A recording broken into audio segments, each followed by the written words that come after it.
much confidence. Dynas Global Burundi. Well, ladies and gentlemen, nimefurahi sana kukutana na wewe siku ya leo. Mimi ni Muganda, sijui Kifaransa, ana sijui Kirundi.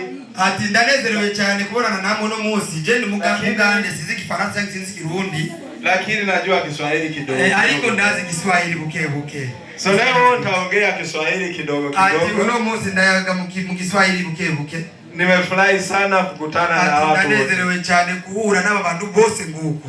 Jina langu naitwa Coach Abdulatif. Ati izina ryanje naitwa Coach Abdulatif. Kwa Uganda naitwa Sechanzi. Mukigande naitwa Sechanzi. Yes. So nilikutana na hiyo kampuni ya Dynas Global. Ati na this company ya Dynas Global kwa mwaka ya 24. Muri 2024. Nilikuwa nafanya kazi kwenye restaurant kama ni waiter. Ati nalikuwa ndakora kazi muri restaurant kugira mtu ajeje kwakira dufaranga kuri restaurant. Lakini hiyo kazi sio kazi nilikuwa naipenda sana. Ati ukazi nani akakura, bugia tunakakunda cyane. Nilipata hiyo kazi kwa sababu nilikuwa nataka kupata hela ya kutengeneza maisha yangu, ya watoto wangu wawili na mzazi wangu na masista zangu 6. Ati ukazi nani ndakakora nagatako ngunze kugira gusanabe kundu bana banje bobaho, abavyeyi bobaho, n'umugore wanje bobaho nakundi nakakuruko nyene. So nilikuwa na majukumu mingi sana. Ati alifite bibazo byinshi cyane. Lakini hela zilikuwa ndogo sana. Amafaranga naronga rero make gose. So nilikuwa nafanya kazi katika ya miaka 5 kabisa. Ati ukazana mazi miaka 5 ndiko ndakakora.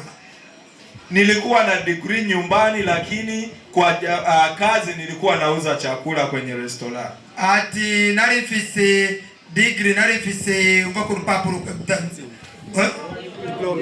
diplome, narifise diplome muhira, ariko nakandi kazi nakora konyene ko kudanda zingi. Najua tuko na watu wengi sana na hapa Bujumbura.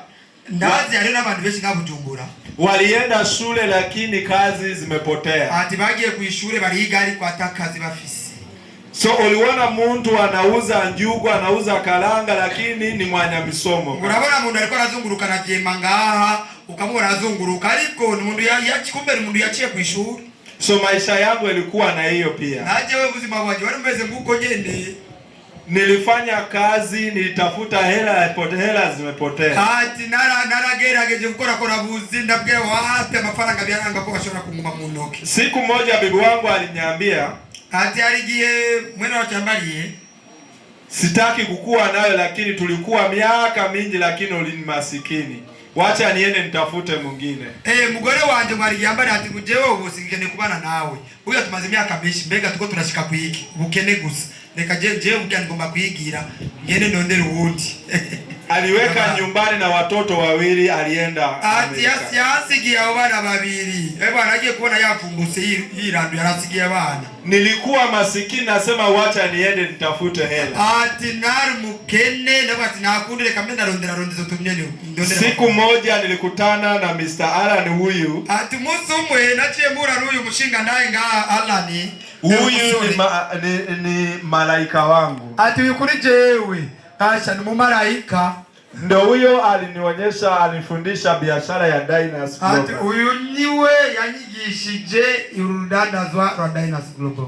Kwa miaka 2 nilipata milioni 340 za Burundi.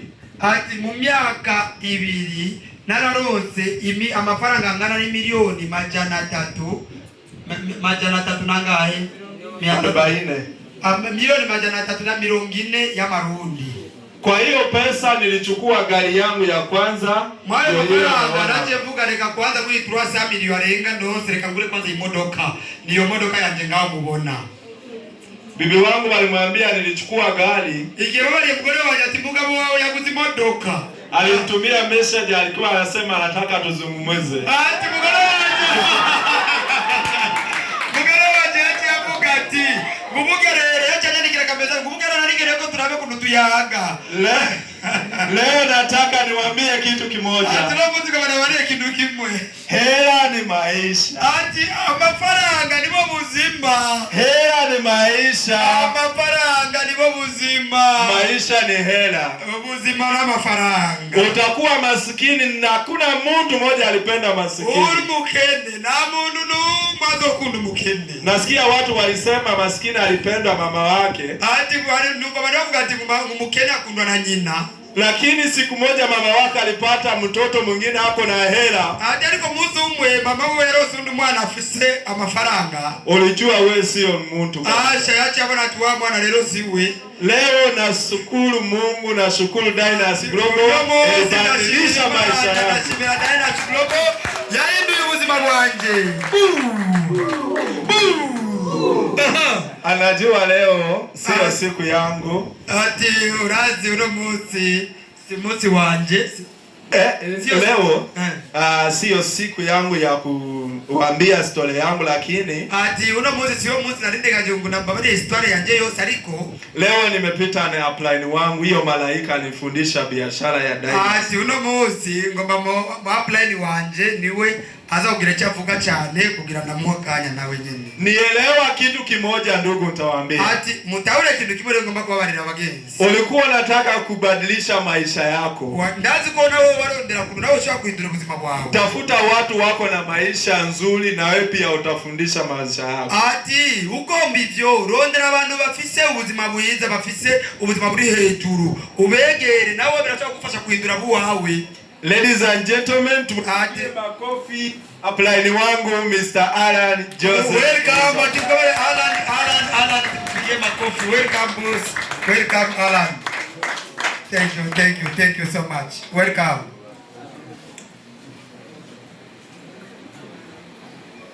Okay. Uno upline wiwe. Hello. Hi. Na mkije. Habari zenu? Hey.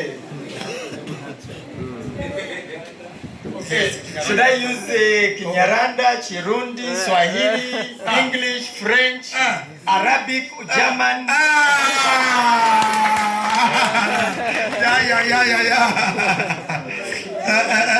Which one do you want? Okay. How many of us are saying English?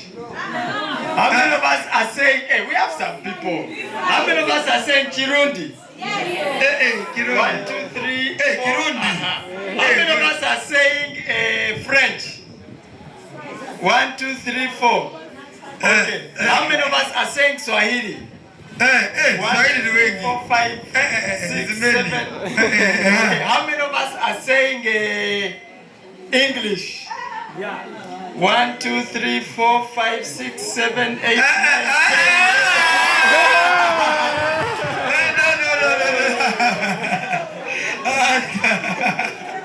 Okay, go Okay. Praise God. Praise God. Praise God. Amen. So my name izina ryanje is Alan Joseph Luswata. Ni Alan Joseph Luswata. I come from Uganda. Mva mu gihugu cy'Ubugande. I travel around East Africa yose. Namaze kuzunga mu bihugu byose East Africa community. And this is my first time in Burundi. Ariko niho bari bwa mbere shika mu Burundi. And I have loved it here. Nakunze cyane ahantu kuba ngaho. Be rest assured. Mama ngare prof azagerageza. Kichongeza tuza kuduga kandi utaburi bure. Okay, continue. Okay, be rest assured. Be sure. Mumenye neza mube that it is not going to be my last time. I'm going to keep coming. Okay, take it now. Okay, I'm going to keep coming. Nzogumangara kubu. Because I'll be escorting my brother. Kubera nari naherekeje unumuvukanyi wanje. Leader promise. Leader promise. He might be getting wife from Burundi. We shall come. Ashobora kuronka umufasha ngahi Burundi tuzoguma.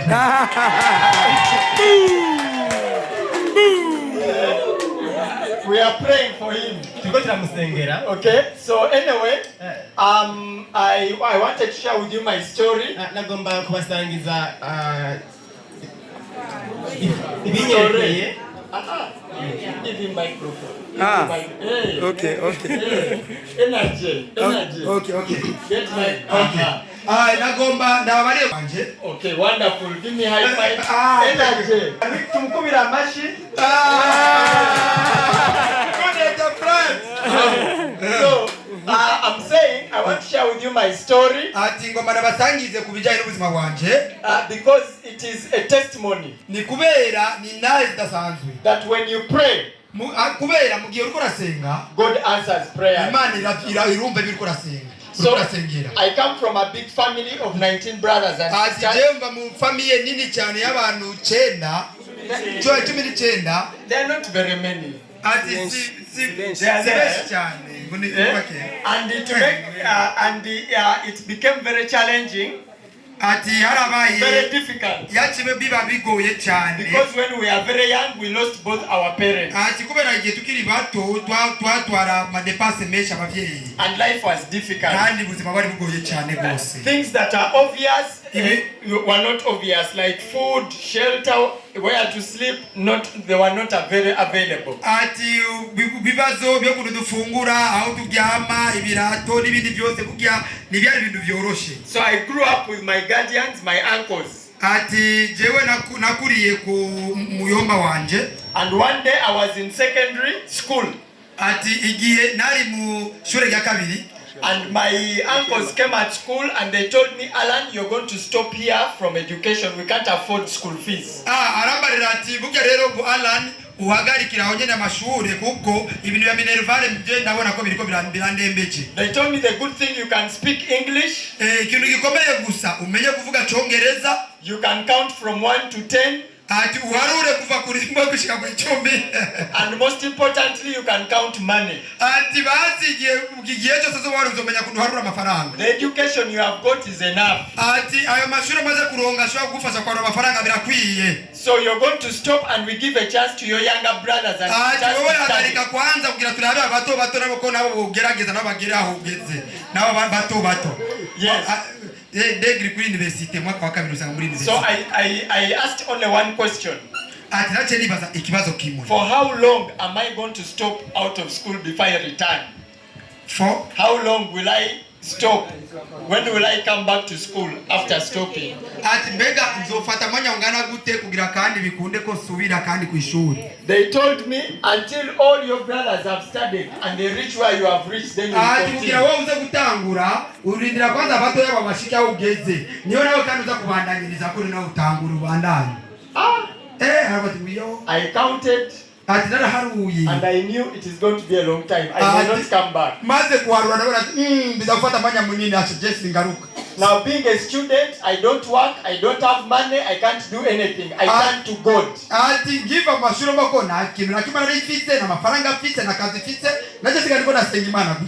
So I prayed to God to make a way. 2 weeks later, an organization came from the UK offering scholarships for the best performing students. And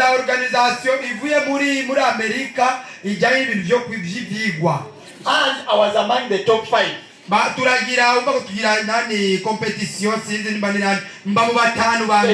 They gave me the scholarship. And that's when I confirmed that when you pray, God answers prayer. Can you clap for God? Thank you.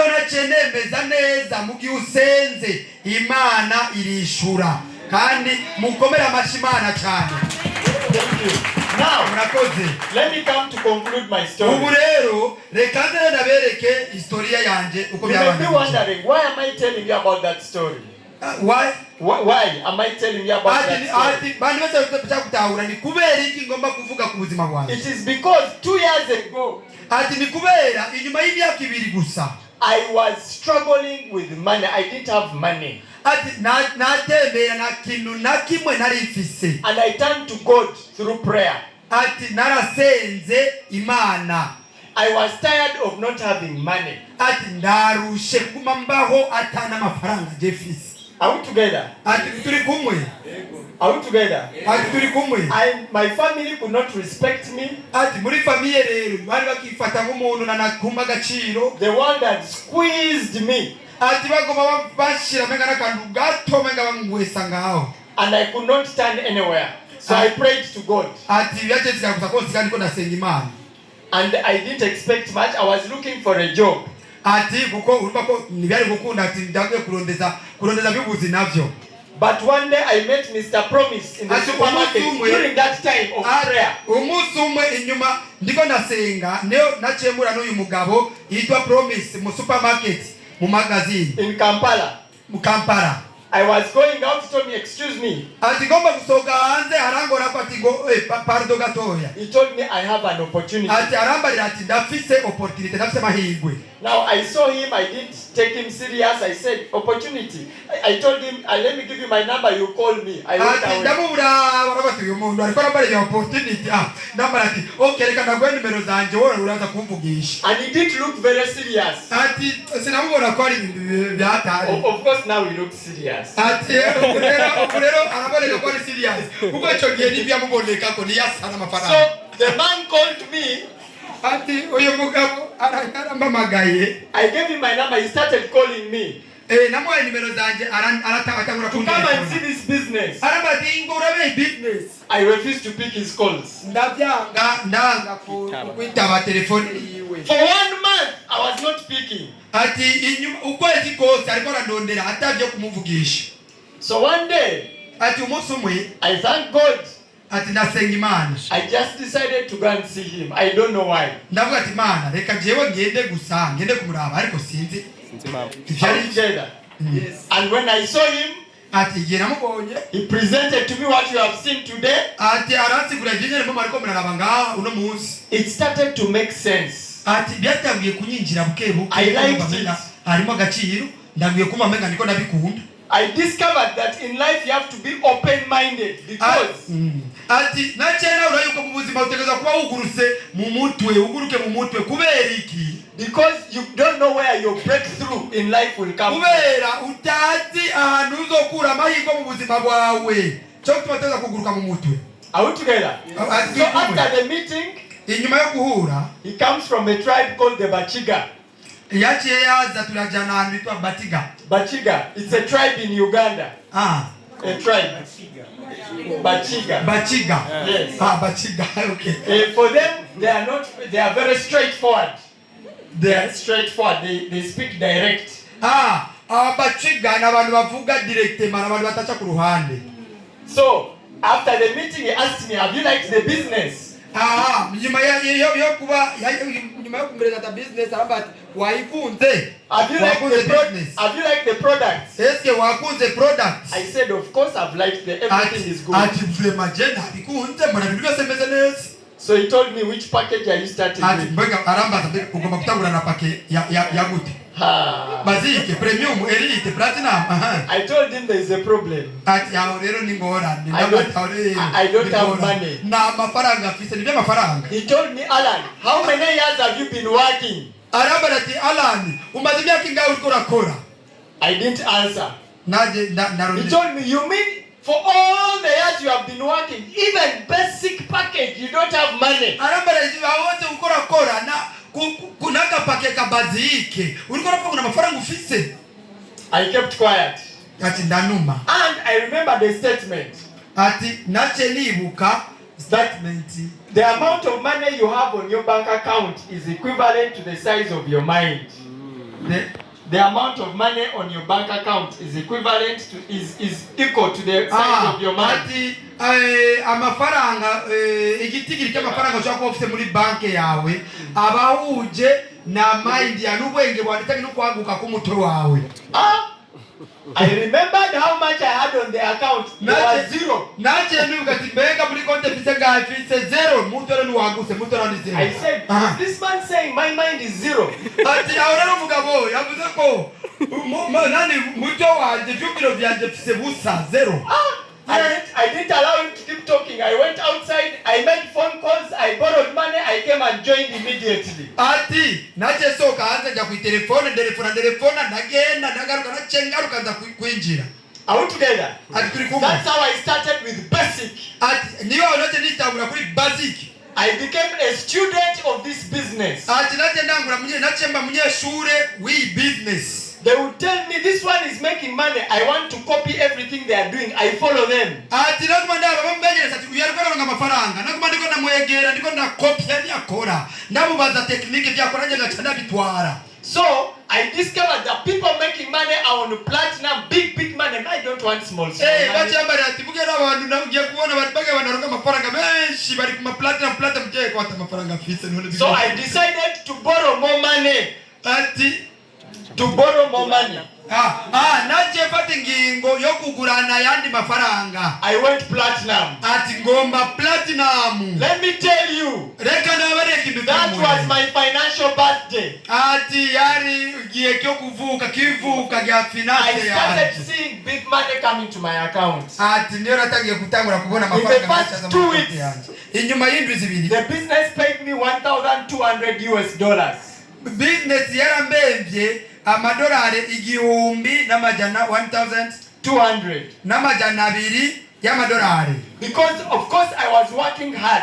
Kubera nariko ndakora nishaka. I kept on working. Narakora cyane. After 3 months, inyuma y'amezi 3, I made $3,000. Na 3,000 y'amadolari inyuma y'amezi 3. After 1 year, inyuma y'umwaka umwe, I made $10,000. nache ninjiza ibihumbi 50 y'amadolari. Kept on going to $15,000. 15. Ibihumbi 10.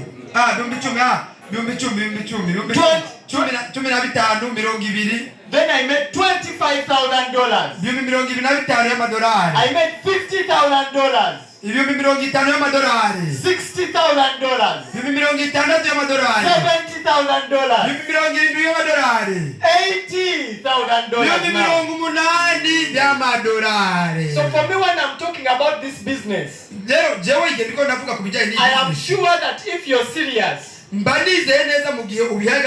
without doubt, without fear, this business can pay everyone good money.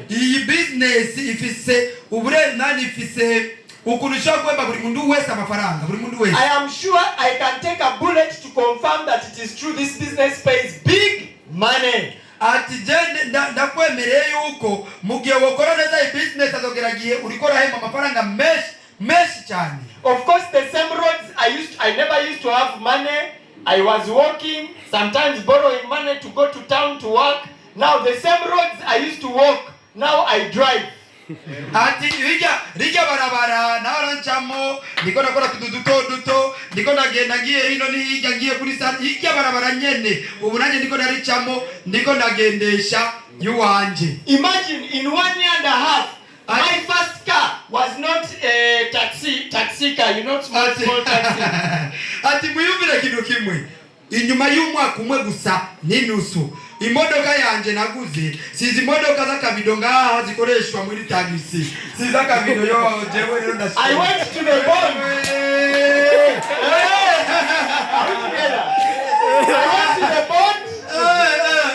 I was able to I want. Nagiye kuraba ati ngomba kugura nagiye kuraba modoka ijanye n'imodoka nifuza iyo ushaka. It is a Mercedes-Benz E-Class E350 black in color. Ati niyo modoka Mercedes-Benz vindi full option black in color. Yes. This one here. Ati giyo ngaho. I drive I like driving at night. Ati ndakunda kuyigendesha cyane mu ijoro. Because it is E-Class, it is very fast. Ati kubera ifise class by iriruka cyane. So during the day there is jam, you can't enjoy it. Ati mugihe hariyo mambutiyaje ushobora kuyigendesha neza. At night there are no cars, I accelerate. Ati kubera na modoka nyinshi ndiruka ngayijana ngayumviriza neza. In Kampala, in Uganda, I found police. I passed, they chased me, I lost them, they couldn't find me. Ati Kampala ndese hafi mu polisi guhagarika ngumba umwanda bandanya ndiruka. So, but now I drive carefully. Now I drive carefully. Ati ubu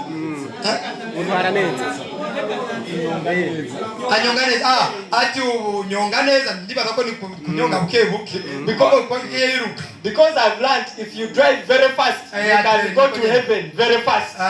Okay, ati kubera ubungenda buke mugiye uriko ra drivinga very fast cyane speed nini speed cyane. Okay. That's right. Okay. So ladies and gentlemen, as I conclude, ati ngomba kukonkliwa, I've become an asset important to my family. Ati ubu rero narabaye umuntu umwe mu bantu bakamaro cyane mu muryango wanje. Are we together? Ati turi kumwe. And also among the other things is that I've traveled to Malaysia now 3-4 times. I've traveled to Malaysia 3-4 times. Ati jewe namaze kuja muri Malaysia injuru zitatu. To Europe and Europe because of this business. Ati namaze kuja muri Europe kubera iyi business. When I was in Malaysia they give you a lot of food. How many of us want good food? Ati igihe twari muri Malaysia. Me I want good food. How many of us want good food? Abantu bakunda indya nyinshi. Ati Malaysia baratanga indya baragwa indya ngenda bikunda pe. What a good thing. If your neighbor is not putting up there, tell them to stop pretending. Don't tell them, don't pretend. Everyone wants good food. So when I was in Malaysia with this, they give us a lot of food. So when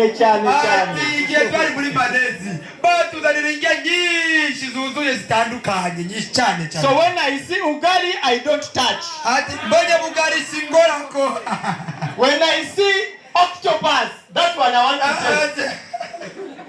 Octopus, snails, frog, and all that. I want to taste. Ati mbonye buja buntu bariya mu bazungu tujya tunire ndazi navuga tereka ko naraje nigende natupingu tunyene nasanze menyereye gufungura ariko bugari tora tububona ino ibyo nabyongorako reka ngore kuri tutu zo bazungu naje numvise. I've also invested in real estate, in land and building, land to build. Invested. Ati ubu naramaze kugura itongo ubu niko napanga nani program yo kutangura kubaka. And I will be updating you the project very soon this year. I will be unveiling something. Ati kandi nabasezeranye yuko vuba cyane uyu mwaka muzobona ibintu byatanguye nanguye. The last thing I want to say is something important to me. Ati ikindi kintu ngomba kuvuga cyabaye cyakamaro cyane cy'agaciro cyane. I want to give back to the community. Ati jewe ngeneye kusubiza community kuyifasha kufasha. My dream is to pay school fees for 1,000 children from now up to 5 years from now. Ati bugya 1,000 children from primary up to university for 5 years. Yes. From now. kurihira abana igihumbi amashuri kuva muri primere gushika muri university. Komera karakomeye. Ubwo afite indoto ashaka yuko nani iyo vision yiwe yo kurira abantu igihumbi bana igihumbi kuva kuri amashuri ya primaire gushika kuri university. Ask me why.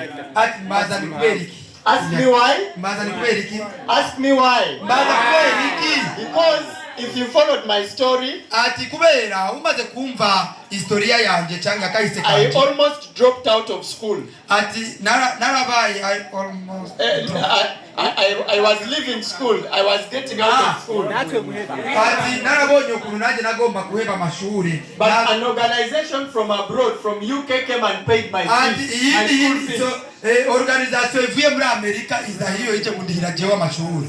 They didn't know me. Ni bari banzi. I don't know them. Naje naenda bazi. But they helped me. Ariko baramfashije. So I feel I need to give back to do the same. Ati cyo gituma naje mbandiko ndiyumvira ko naje no fasha abantu. And I am very happy that through Dinas it is possible. Ati kandi ndabizi neza yuko hamwe na Dinas birashoboka. So thank you so much for listening to me. Murakoze cyane kunyumviriza. Let us make this world a better place. Ati reka let's make Burundi a good place in health and wealth.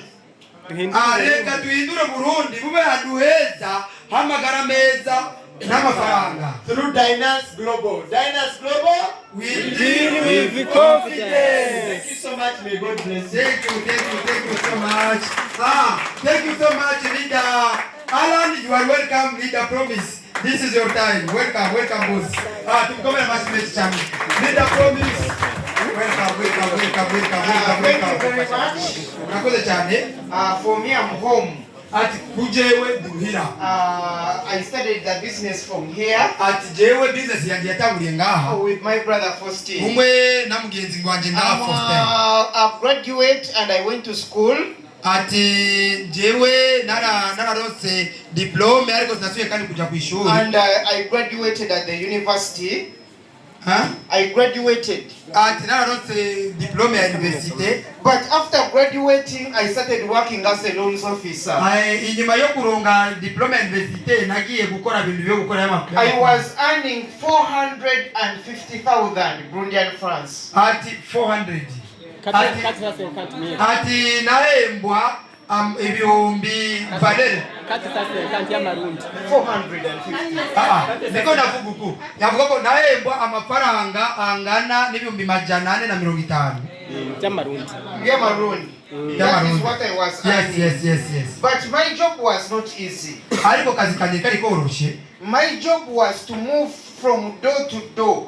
Akazi kanje kari ko kuzunguruka muryango ku wundi, muryango ku wundi. When it is raining, nawe mvura iriko birakwa, nawe izuba riko riraka cyane. I'm walking every day. Ndiko ndakora buri munsi. Until a friend of mine invited me. Raba umugenzi wanje to see the opportunity of Dynasty. Nze kumviriza aya makuru ya Dynasty. I saw the opportunity. Naraje naraba opportunity. I was very broke. Ati narabaye ngenye ndi mu buzima. My boss was abusing me. Ati kuko mu boss wanje ni ashaka kubaga chiro. Every time he's giving me my salary, he says next month I will not pay you. Yarigiyama amafaranga kabati kwanza kukurikira sina guhemba. Things were not easy. Ubuzima bwari bworoshe.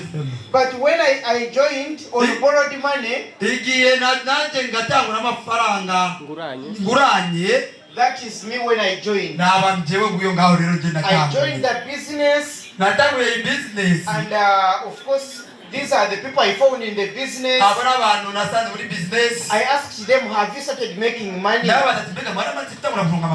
They said that we are also starting. I said it is okay. I started sharing the business with my friends. For me, I had a problem. I never had friends because I was very poor. 2 years as a loans officer. All of my friends had left me. All the people I studied with, they were no longer my friends. But I decided to do the business. When I was moving around, I met this gentleman. I told him, give me your number. I called him, come and see. He saw the business and got started. And more, yes, Latin. So I came here to Burundi. I met this gentleman you're seeing here. We started doing the business. From there, continue. So from there,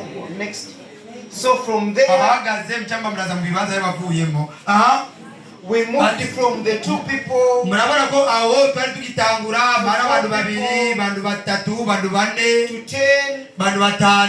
to 20, and then the business in 9 months I was able to hit my first rank, which is 17 million Burundian francs. From there, kuva ngaho the next month I started to make money. ati ukundi kwezi niko naronga I amafaranga. started to make 8 million. Nicho gerarose milioni 8 z'amarundi. From there the next month I was able ukundi kwezi ukurikira ngenda ku milioni 12 y'amarundi. Ngenda ku milioni 12 z'amarundi. Yes, continue. Mbandanye. From there I was able to hit 1-star rank. Ati nyuma yao nacheshika ku grade ya 1-star rank, which is 60. Niyo narose milioni 60 z'amarundi. That is in Dinas. Aho muri Dinas. I started to understand the business. Ati ndabandanya ndiko nakora business. From continue. From there I was able to make 17 million Burundian francs in 1 month. Ati nyuma yao raje nangura kwa naronga milioni 17 zirenga n'amajana 9 ku kwezi kumwe. Continue. From there I hit what we call 2-star rank. Au nyuma yao nacheshika kuri 2-star rank, which is 150 million. Aho ubamaze kwa kufite winjije amafaranga arenga milioni 150 y'amarundi. From there nyuma yao in January mu kwezi kwa mbere 2025 I was able to hit 30 million. Naramaze kukweza amafaranga nagiye kwinjiza ku kwezi kwa janvier kwa mbere konyene ningije milioni 30 in only 1 month z'amarundi ukwezi kumwe. A person who was making 450,000 umuntu yakorera ibihumbi 450 from 450,000 kuva ku bihumbi 450 after my boss abusing me kandi no mu boss wanje afata menga ni muntu adafaka working the chino whole month ngora ukwezi kose and they abuse you kandi akabariko arafata nk'umuntu wa bure bure. In January I made 30 million. Ukwezi kwa mbere 2025 nari nagiye kwinjiza milioni 30. From there I was able to buy my first car. Nyuma yaho rero nacevuga ati reka ngure modoka yanje ya mbere, which is a Mark X 2017 model. Iyo ni Mark X 17 model. Continue model. Yes. So life started to change. Ati aho rero buzima bwagiye byagiye From there in March I was able to make 33 millions. Inyuma yaho gushika mu kwezi kwa gatatu nari ndaguye kwezi kwa gatatu nahemwe milioni 30. The business kept on going up and up and up. Ati business yarabana nigeri kwera komera iduga. I hit 300 million. Ati unacheshika kuri grade ya team star namaze kukwiza milioni 300. Yose kimile. As a rank to it ijase kuri rank. As a rank. So I'm seeing here madam is saying it's not abanyongo abanyamadamu yagarukana ngo ibe bindugo aho yanuko bimeze ndi ngaha mbona. So from there kuva ngaho ati banyaruka bandanya. Next I was able to hit what abantu bari hanze mubashire ndani bareke kuma bahagaze intebe ziri vide. Continue. So abahagaze muze muicare. So from there ati kuva ngaho I hit what we call 52 million Burundian francs in 1 month. Ati nace ndangura gukorera milioni 52 n'amajana arenga ukwezi kumwe kwezi. That means par mois. Ibyo birasigu I was making 1.7 millions per day. Bisigura yuko nakorera umuliyoni n'amajana 6 ku munsi umwe. And then I was able to hit what we call national star rank. Ati rero nacheshika kucho bita national star rank. National star rank is 450 million. National star rank ni milioni 450. And then I traveled to Malaysia. Rero hari nigeragize trip ngiye muri Malaysia. Go on. Bandanya.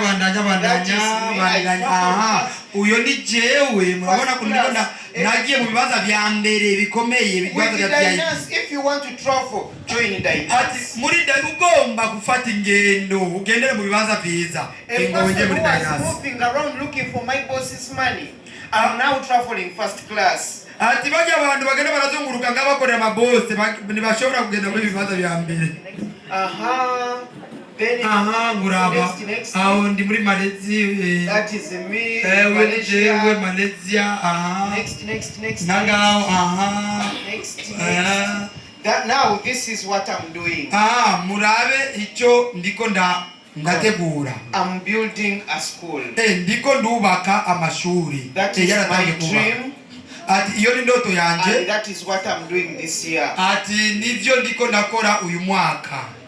Calvary International School. Ati iyo shule izokuitwa Calvary International School.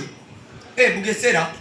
Kigali. And this is my dream car that I want to buy this year November. Ati indio mkoma mashema.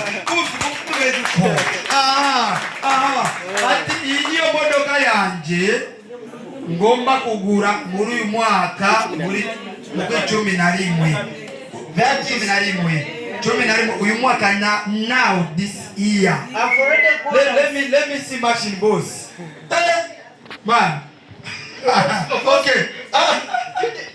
First, when you come, I want to be driving in you. Yes, it is.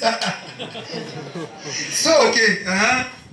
For me, next. Ati kuri jewe ndeka tubandanye. I want to tell you this. Ati ngoma nabare kikindu. You have seen the opportunity of diners. Ati mamaze kubona ya mahigwe ari muri diners. I have seen so many people join and transform their lives. Ati jana maze kubona abantu benshi cyane baje bakifatanya na diners buzima bwabo bukaca buhinduka. Not here in Burundi only. Apana nga mu Burundi gusa. In Malaysia. Muri Malaysia. We met over 54 countries. Ati ubu tugeze mu bihugu byinshi cyane. People are doing diners. Abantu bose bariko barakora diners. These things of being paid once a month. Ibyo bintu byaje kurindira mu mupaka uwemba ukwezi kuheze. They no longer work. This is a company which is going to pay you every single day. Iyi ni company igiye kubera guhemba amafaranga buri munsi. It is going to be paying you. Izoguhemba. And we are ready to work with you. Kandi turi tayari gukorana na wewe. With our best CEO. Hamwe na CEO wacu mwiza. Mr. Faustin. Mr. Faustin. This one here. Leader Faustin, yes. CEO Faustin. I want to wish you the best. Yes. We are ready to work and support you. Ati ndiko nawe barakindu kimwe turi tayari gukora kandi tubafashe kufashana. Come and join us. Ati muze dufatane. We work together. Tukorane. We win together. Tunguke turi hamwe. May God bless you. Imana ibaheza gere cyane. Tukabara mashimeshi baza tukabara mashimeshi. Tukome mashimeshi cyane mashimeshi unajoshe gutega kombe. Bimeze neza. Mbega abantu bakoma mashi. Oya. Wavyumvise. Oya. Wait. Nimutononere ibintu. Mbega wumvise bakoma mashi rece na wavyumvise. Aricho wumvise. Mabujari wavyumvise. Mvako ni bakomye frere. Nayo bakomye frere. Mbega aricho wumvise kwe. Bano bagiye kuba barakorera 1,600,000 kwisaha. Mugacha munanirwa gukoma amashi. Ku munsi 1,600,000 ku munsi.